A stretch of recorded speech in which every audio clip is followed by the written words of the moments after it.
nó bé cho cái tim mông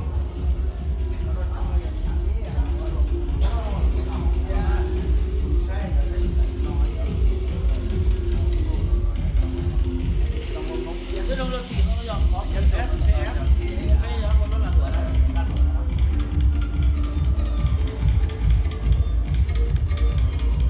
cái rồi chỉ bé nó vô hào cái lọ trẻ giá là nó ít tụi con dừa bé ở cho ship khi cái lá lụa nhá cho họ lúc sáng thì tốt của tao ship bao còn nó bé ở tao là ship chi nó cho chúng nó cái lá lụa thì sẽ gì cho tiền biết bỏ ship chi nó giờ ok thì trong xe thì bé là sai cho nó cho họ quan đây cho cái chỉ là cái bài nó còn cái lá lụa cái cùng cái lá lụa trong khác là gì chẳng có cá rồi cái này có thì trong này báo anh em mình đi bên này đấy.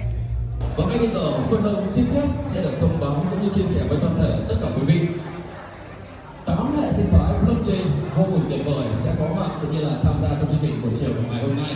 Ngay bây giờ xin được mời toàn thể tất cả quý vị hãy cùng dành một tràng vỗ tay thật lớn để chúng ta cùng hoan nghênh nền tảng số 1 VSwap, sàn giao dịch phi tập trung, giao dịch chuỗi chéo đa nền tảng. Xin mời.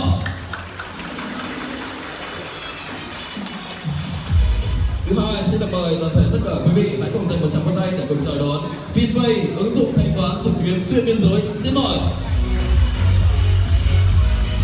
Số 3, FinS, sàn giao dịch phái sinh đa chức năng. Thứ tư, Finbox, nền tảng mạng xã hội Web3. Xin mời. Thứ năm, Finbuild, thị trường giao dịch tài chính chuỗi chéo kết hợp NFT. Thứ 6, FUSD, stablecoin đồng tiền ổn định nền tảng FinChain. Thứ 7, FinSBT, cơ sở hạ tầng public chain.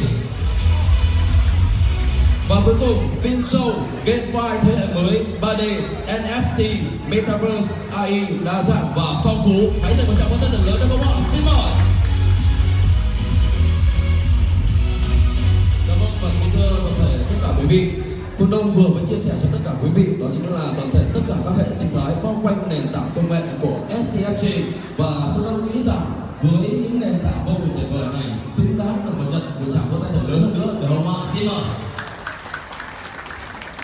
Và kính thưa toàn thể tất cả quý vị, để có được thành công rất lớn tại Việt Nam, ngay bây giờ Phương Đông muốn toàn thể tất cả chúng ta, tất cả các thành viên đã có mặt trong hội trường buổi chiều của ngày hôm nay hãy dành một tràng vỗ tay thật lớn để dành cho gần 1.000 nhà đầu tư ưu tú đã cùng chung tay và góp sức đưa SCF thành công tại Việt Nam. Xin mời một tràng vỗ tay thật lớn được không ạ? Và ngay sau đây, Phương Đông xin phép được mời lên trên sân khấu sự xuất hiện của hai thành viên đại diện cho team Việt Nam chúng ta sẽ lên khai mạc trong buổi sự kiện trong buổi chiều ngày hôm nay. Một thành viên đại diện cho miền Bắc và một thành viên sẽ đại diện cho thị trường miền Nam. Hãy cùng dành một tràng vỗ tay thật lớn để cùng chào đón sự xuất hiện của Mr. Lê Duy Kiên và Mr. Ngô Nguyên. Xin mời.